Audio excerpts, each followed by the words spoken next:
क्या आपको पता है कि अपरिमेय संख्याएं क्या होती हैं और आपकी वास्तविक संख्याएं क्या होती है? अगर आपको नहीं पता है तो आज हम लोग किस क्लास में यही डिस्कशन करने वाले हैं और इसके साथ ही आपके चैप्टर 1 की संख्या पद्धति के आपका करवाने वाले हैं एक्सरसाइज 1.2। तो मेरा नाम है शुभम, आप देख रहे हैं मेरा YouTube channel the part of 3C teacher. तो आज बात करने वाले हैं अपरिमेय संख्याएं की। क्या बात करने वाले हैं? अपरिमेय संख्याएं। तो अगर सबसे पहली बात होती है अपरिमेय संख्या क्या होती है, लेकिन इसके पहले आप हमारी अगर पहली वाली वीडियो देखा होगा तो आपको वहां से अच्छी तरीके से पता चल गया होगा, क्लियर हो गया होगा कि परिमेय संख्या क्या होती है। अगर आपने अपनी वाली वीडियो नहीं देखी तो डिस्क्रिप्शन में लिंक दिए हुए हैं, फटाफट उसको जाके देखिए, तब आके यहाँ पे देखिए सारी वीडियो को। अब बात करने वाले हैं अपरिमेय संख्या क्या होती है। तो सबसे पहले बात कर लेते हैं, थोड़ा सा रिवाइज कर लेते हैं कि परिमेय संख्या क्या होती है। तो थोड़ा सा छोटा सा रिवाइज कर लेते हैं कि वे संख्याएं जो P/Q के फॉर्म में लिखी होती हैं, ठीक है, और जो आपका जो इसको क्या बोलते हैं, अंश बोलते हैं, इसको क्या बोलते हैं, हर बोलते हैं, ठीक है। आपने देखा होगा कि जो अंश बटे हर के फॉर्म में दी जाए और जो Q हो वो क्या हो, 0 के इक्वल ना हो, वो अपरिमेय संख्या होती है, अपरिमेय संख्या होती हैं। अगर बात करें अपरिमेय संख्या की तो वो क्या होता है, तो इसका जस्ट अपोजिट होगा कि वे संख्याएं जो P/Q के फॉर्म में ना दी जाए, ठीक है, वंस अगेन, कि अगर वे संख्याएं जो P/Q के फॉर्म में नहीं दी जाती वो अपरिमेय संख्या होती है। सबसे पहला पॉइंट आपका यही आ जाता है कि अपरिमेय संख्या क्या होती है। तो वह संख्याएं जो P/Q के फॉर्म में नहीं दी जा सकती है वे सारी हो जाएंगी अपरिमेय संख्याएं।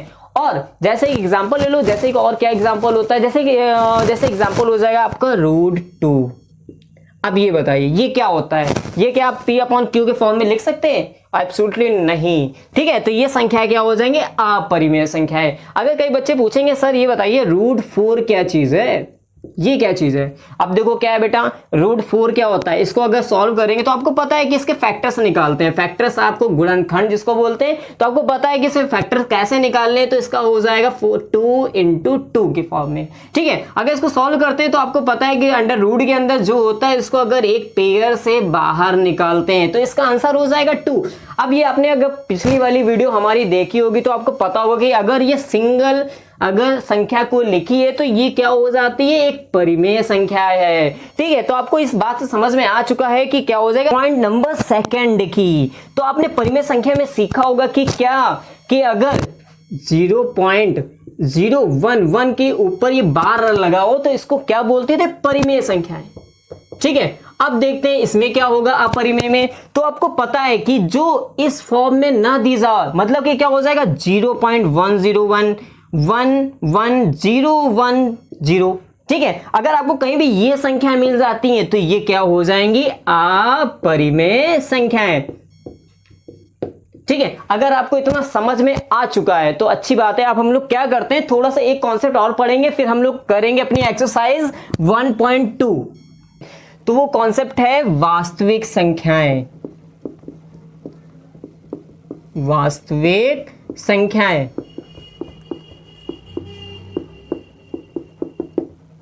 तो अगर आपने हमारी पहली वाली अगर वीडियो देखी होगी तो मैंने उसमें एक चीज का डिस्कशन किया था, वो था संख्या रेखा। अगर बात करते कोई भी एक नॉर्मली संख्या रेखा की, तो आपको पता है कि संख्या रेखा कैसे क्रिएट करते हैं। तो आपको पता है कि एक एरो के जैसे यहाँ पे बना दिया जाता है, तो बीच में लेते हैं 0 पॉइंट, यहाँ पे आ जाते हैं, जितने भी प्लस वाले नंबर होते हैं इधर साइड में लिखते हैं, जैसे +1 हो गया, +2 हो गया, +3 हो गया, +4 हो गया। इधर लेते हैं माइनस वाले जितने भी ऋण वाले जितने भी नंबर होते हैं, जैसे कि -1, -2, -3 एंड -4। तो आपको पता है कि ये संख्या रेखा जो है इसमें दोनों संख्याएं आ जाती हैं, इसमें आपकी परिमेय संख्या भी होंगी और अपरिमेय संख्या क्या होंगी। अगर आपके मन में एक सवाल अगर आ रहा है कि इसमें अपरिमेय संख्या दिख नहीं रही, तो वो आपको मैं नेक्स्ट क्वेश्चन जैसे समझाऊंगा, आपको पता चल जाएगी इसमें अपरिमेय संख्या क्या है। अगर बात करते हैं फिर वास्तविक संख्याएं की, तो देखिए इसमें परिमेय संख्याएं हैं और अपरिमेय संख्याएं हैं, तो दोनों के योग को ही बोलते हैं वास्तविक संख्याएं। तो पहला पॉइंट हमारा ये हो जाता है क्या, कि परिमेय संख्याएं और अपरिमेय संख्याओं के समूह को क्या कहते हैं, वास्तविक संख्याएं कहते हैं। ठीक है, फिर अब बात करते हैं, एक सेकंड पॉइंट इसमें आता है क्या, कि परिमेय संख्याएं हो गई। चलो अच्छा, जैसे बात कर लेते हैं +2 और +1 और +2 की। तो एक और पॉइंट निकल के आता है कि अच्छा अब ये बता सकते हो इसके बीच में कितने सारी संख्याएं हैं। तो अगर मैंने एक्सरसाइज 1.1 में अगर करवाया होगा तो आपको याद होगा कि इसमें काफी सारी संख्याएं होती है, इसको बोलते हैं असंख्य संख्याएं। तो बात करते हैं एक सेकंड पॉइंट की, तो ये हो जाएगी किन्हीं भी दो परिमेय संख्याओं के बीच में असंख्य परिमेय संख्याएं हो सकती हैं। क्या हो सकती है, किन्हीं भी दो परिमेय संख्याओं के बीच में असंख्य मतलब कि बहुत सारी संख्याएं। अगर पूछेंगे +1 और +2 के बीच में कितनी संख्याएं, तो मैंने आपको वो मेथड बता दिया था कि कैसे वो बीच की संख्या निकालते हैं। ठीक है, तो इसमें हम बोल सकते हैं किन्हीं भी दो परिमेय संख्याओं के बीच में असंख्य परिमेय संख्या हो सकती हैं। कैसे हो सकती हैं, असंख्य परिमेय संख्याएं। ओके, तो बस यही था कि इसके बाद हम लोग करने वाले हैं एक्सरसाइज अपनी 1। अगर आपने इतना आप सीख चुके हैं तो आ जाते हैं हम लोग अपनी एक्सरसाइज 1.2 पे। तो आपके स्क्रीन पे हमारी जो क्वेश्चन की PDF है वो आपको स्क्रीन पे दिख रही होगी। तो आप वो पहला वाला क्वेश्चन है वो पढ़िए। तो लिखा हुआ है, नीचे दिए गए कथन असत्य है या असत्य है, कारण के साथ अपने उत्तर भी देना है। तो फर्स्ट वाला क्वेश्चन क्या है हमारा, फर्स्ट वाला क्वेश्चन ये है कि प्रत्येक अपरिमेय संख्या क्या एक वास्तविक संख्या होती है। चलिए फिर से मैं एक बार और पढ़ के बता देता हूं कि क्या प्रत्येक अपरिमेय संख्या एक वास्तविक संख्या होती है। तो आपको अभी मैंने जस्ट बताया कि अपरिमेय संख्या क्या होती है। तो मैंने बताया जितने भी √2, √3, √5 ये सारी संख्याएं क्या है, अपरिमेय संख्याएं। अब ये मैंने बता चुका हूं कि वास्तविक संख्याओं में क्या आता है, उसमें दोनों समूह आ जाते हैं, परिमेय संख्या की भी और अपरिमेय की भी। ठीक है, तो आपको ये आंसर पता चल गया होगा क्या, कि अपरिमेय संख्याएं वास्तविक संख्या हो सकती है। ठीक है, अब आ जाते हैं अपने क्वेश्चन नंबर 2 की तरफ। देखिए पढ़िए, स्क्रीन पे आपके PDF दिखाई दे रहा होगा। तो इसमें लिखा हुआ है, संख्या रेखा का प्रत्येक बिंदु √m के रूप होता है, जहां पर m क्या है, एक प्राकृतिक संख्या है। बहुत ध्यान से पढ़िएगा, इसको कई बच्चों को ये समझ नहीं आता है। क्वेश्चन से पहली बात तो समझने की आदत बनाइए, तभी आप सॉल्यूशन कर पाएंगे। तो एक बार फिर से पढ़िए, संख्या रेखा का प्रत्येक बिंदु। ओके, तो संख्या रेखा बना देते हैं। संख्या रेखा ये आपकी हो गई। ठीक है, यहाँ पे 0 है, यहाँ पे 1 है, यहाँ पे 2 है, यहाँ पे 3 है, यहाँ पे -1 है, यहाँ पे -2 है। चलिए अब क्या है, इसकी कोई सी भी एक बिंदु उठा लेते हैं। चलिए मैंने मान लेता हूं क्या, कि यहाँ पे आ जाता है 4। ओके, अब क्या है, इसमें बोला गया है कि संख्या रेखा का प्रत्येक बिंदु √5 का रूप होता है, जहां m एक प्राकृतिक संख्या है। ठीक है, अच्छा ये बताइए, अगर मैंने √2 ले लिया, यहाँ पे कहीं पे होगा 2 और 3 के मिडिल में कहीं होगा √2, है ना। सही बात बोल रहा हूं कि नहीं बोल रहा हूं, नहीं, कहां होगा, यहाँ पे होगा 1 और 2 के बीच में होगा कहीं पे √2। अब ये बताइए, ये मैंने पॉइंट उठा लिया। ठीक है, अब इसके बताइए √2 ले लिया, एंड 2 और 3 के बीच में अगर कहीं पे होगा √3 होगा कि नहीं होगा। अब इसके बीच बताइए, क्या इसके बीच में कितनी संख्या हो सकती हैं। तो मैंने बताया था किसी भी परिमेय संख्या के बीच में बहुत सारी संख्याएं हो सकती है। अब ये क्या सभी संख्या क्या √5 के m के रूप में होंगी, तो ऑब्वियसली पुश करो, तो वो सारी संख्याएं √m के फॉर्म में नहीं होंगी। तो इसका आंसर आ जाता है असत्य। ओके, अब आ जाते हैं क्वेश्चन नंबर अपने 3 की तरफ। ये सत्य असत्य का लास्ट क्वेश्चन है, बहुत ध्यान से पढ़िएगा। अगर वीडियो पसंद आ रही तो प्लीज लाइक जरूर करिए। ठीक है, तो क्वेश्चन मैं पढ़ के बताता हूं। प्रत्येक वास्तविक संख्या है, ओके, क्या चीज, प्रत्येक वास्तविक संख्या है, मतलब जितनी भी संख्या ये संख्या रेखा पे आ रही सारी वास्तविक संख्याएं। बोला है कि सारी वास्तविक संख्याएं क्या एक अपरिमेय संख्या हो सकती है। तो मैंने बताया था सारी अपरिमेय संख्या वास्तविक संख्या हो सकती है, लेकिन सारी अपरिमेय संख्या, और तो परिमेय संख्या कहां गई, तो ये सारी अपरिमेय संख्या वास्तविक संख्या अपरिमेय संख्या नहीं हो सकती है। तो इसका आंसर हो जाएगा असत्य। ठीक है, इतना आपको समझ में आया। चलिए अब आ जाते हैं क्वेश्चन नंबर 2 की तरफ। चलिए आ जाते हैं अपने क्वेश्चन नंबर सेकंड की तरफ।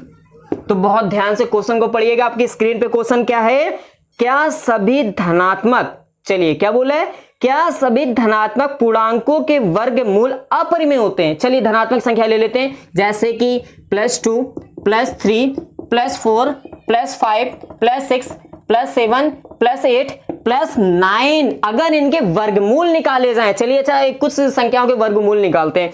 जैसे कि मैंने मान लेते हैं √3, ओके, तो इसका वर्गमूल आपको पॉइंट पता होगा कि 1 पॉइंट समथिंग समथिंग कुछ आता है, ठीक है। अगर बात करते हैं फिर आगे √4 की, तो आपको पता है इसका वर्गमूल होता है +2। अब ये बोल रहे हैं क्या सभी धनात्मक सभी संख्याओं के अगर वर्गमूल निकालेंगे तो आपको पता है कि 9 का हो जाएगा +3, ठीक है। तो इसे बोल रहे हैं कि प्रत्येक क्या सभी धनात्मक पूर्णांकों के वर्गमूल अपरिमेय होते हैं। अगर आपको ये क्या अपरिमेय संख्या नजर आ रही नहीं ना, तो ये एब्सोल्युटली नहीं हो सकते हैं। लेकिन अगर इसने बोला है अगर यदि नहीं तो एक संख्या का वर्गमूल का उदाहरण दीजिए जो कि एक परिमेय संख्या है।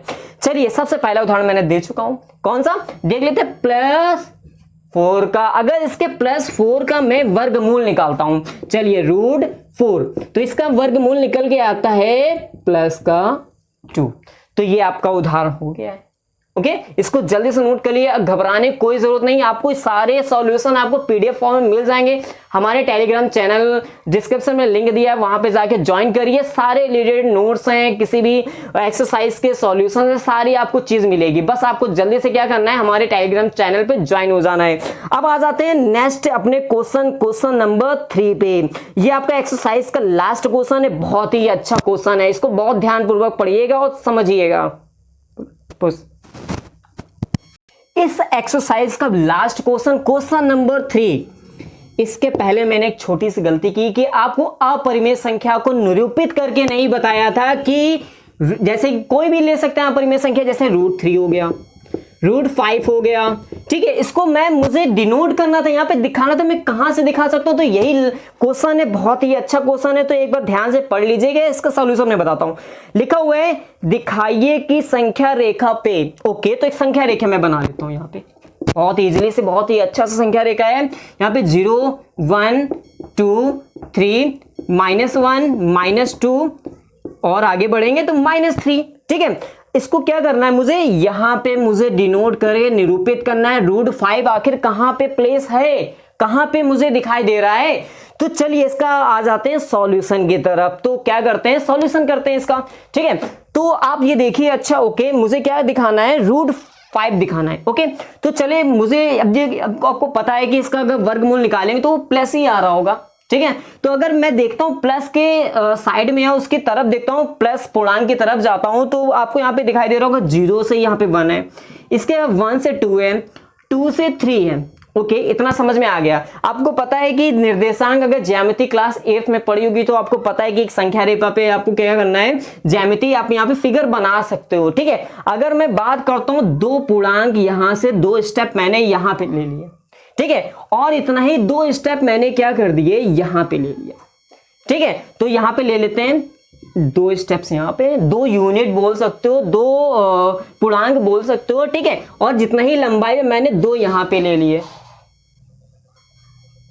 ठीक है। आपको क्या करना है, अगर आपने पाइथागोरस थ्योरम पढ़ी होगी थोड़ी बहुत, तो आपको पता होगा कि कोई भी संख्या अगर 90 डिग्री का कोण बना रही, कोई भी फिगर 90 डिग्री का कोण बना रही, तो उसका आधार और लंब का वर्गमूल का जो योग होता है वो कर्ण के वर्गमूल के बराबर होता है, ठीक है। तो चलिए अब यहां से इसको निकालते हैं, क्योंकि ये तो मुझे पता नहीं है। तो चलिए ये इसको मान लेते हैं, कर्ण का स्क्वायर इज इक्वल टू आधार कितना है, 2 का स्क्वायर प्लस लंबाई कितनी है, 2 का स्क्वायर। तो कितना हो जाता है, ये हो जाता है 4 और ये हो जाता है 4। आपको पता है दोनों का सम कितना होता है, 8। आपको पता है अगर स्क्वायर उधर जाता है तो ये हो जाता है √8 पे। आ जाते हैं एक्सरसाइज के बिल्कुल अंतिम क्वेश्चन की तरफ।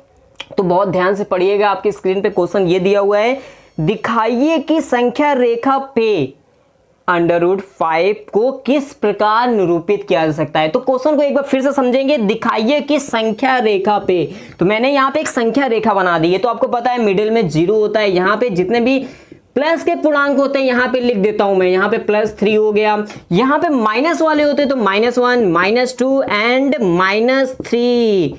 ठीक है, तो चलिए अब से मुझे क्या यहाँ पे दिखाना है, √5 को निरूपित करना है। तो आपको पता है क्या कि मुझे क्या करना है, ये एक अपरिमेय संख्या है, तो इसी को मुझे नंबर संख्या रेखा पे दिखाना है। तो मैं क्या करता हूं, देखता हूं सबसे पहले तो इसका इमेजिनरी करिए, तो इमेजिन करिए तो इसका जो वर्गमूल निकल के आएगा तो प्लस आएगा। एब्सोल्युटली राइट कि वो क्या आएगा, वो प्लस निकल के आएगा। तो मैं ले लेता हूं प्लस की साइड। ठीक है, अगर मैं यहां पे क्या करता हूं, यहां पे मैं बढ़ता हूं 2 स्टेप्स आगे। ठीक है, तो मैं यहां से यहां तक 2 अंक तक बढ़ जाता हूं और 1 अंक की लंबाई नाप के यहां पे मैं बना देता हूं। तो आप यहां पे देखना है, तो यहां पे एक फिगर बनना है। देखिए यहां पे मैं 2 लिखूंगा, यहां पे 1 लिखूंगा और ये 90 डिग्री का एंगल बनाते हुए एक संख्या रेखा, मतलब एक छोटी सी हमने रेखा खींच दी है। रेखा खंड बोल सकते हैं इसको, बिल्कुल अच्छी भाषा में, मैथमेटिक्स की भाषा में इसको संख्या रेखा खंड बोल सकते हैं। ठीक है, अब मैंने क्या कर दिया, इसको यहां से मिला दिया, दिखाई दे रहा है। ठीक है, तो आपको एक फिगर, आपको इसको अगर हटा दे तो आपके सामने एक फिगर बन के आ जाता है। ये बन जाता है एक 90 डिग्री के कोण का त्रिकोण, इसको बोलेंगे। ठीक है, इसका नाम क्या होता है, इसका नाम होता है समकोण त्रिभुज। क्या हो जाएगा, समकोण त्रिभुज बनना है। आपको पता है कहीं भी अगर आपने समकोण त्रिभुज के बारे में पढ़ा होगा कि जो 90 डिग्री बनाता है, यहां पे ले लेते हैं 2 यूनिट, यहां पे ले लेते हैं 1 यूनिट। आपको पता है पाइथागोरस थ्योरम आपने जरा से भी पढ़ी होगी, तो आपको याद है कि इसको बोलते हैं आधार, इसको बोलते हैं लंब। अगर मुझे इसकी लंबाई पता करनी हो तो इसको बोलते हैं कर्ण। तो इसका फॉर्मूला आपने अच्छे से पढ़ा होगा कि कर्ण का स्क्वायर बराबर होता है आधार का स्क्वायर। आधार कितना है, 2, इसका स्क्वायर और प्लस लंब कितना मैंने स्टेप्स लिया था, 1 यूनिट, तो इसका स्क्वायर कर देते हैं। ठीक है, अगर इसको मैं निकालता हूं तो ये हो जाता है प्लस का 4 और ये हो जाता है 1, तो +1 और 4 हो जाता है 5। आपको पता है अगर स्क्वायर उधर जाता है तो ये हो जाता है √5। ठीक है, अभी आपका ये संपूर्ण क्वेश्चन नहीं हुआ है। अब इसकी लंबाई आ जाती है √5। ठीक है, इतनी लंबाई है, मुझे कहां दिखाना है, संख्या रेखा पे। तो आपको क्या करना है, जो आपके पास वो क्या होता है, जो मेजरमेंट वाला टूल बॉक्स, मतलब ज्योमेट्री बॉक्स में मिलता है कि मेजर करके आपको क्या करना है, इतना ही नाप के यहां पे एक चाप लगा देना है। ठीक है, तो आपका ये क्या हो जाएगा, 2 यूनिट से थोड़ा सा यहां पे बढ़ के आ जाएगा। अब इसका आंसर हो जाएगा √5। अब ये आपका क्वेश्चन अच्छी तरीके से हो जाता है कि अगर देखें कहां पे बनना है, तो आपको पता है यहां पे लिया था 1, यहां पे लिया था 2, यहां पे लिया था 3, तो यहां पे 2 और 3 के थोड़े से बीच में √5 जाके कहीं पे बनेगा। ये आपका हो जाता है आंसर पूरा खत्म। अगर आपको अच्छे से थोड़ा सा नहीं दिखाई दे रहा है तो मैं आपको PDF फाइल प्रोवाइड कर दूंगा हमारे टेलीग्राम चैनल पे, और प्लीज हमारे चैनल, हमारी वीडियो को लाइक करिए और सब्सक्राइब करिए अगर चैनल पर न्यू है।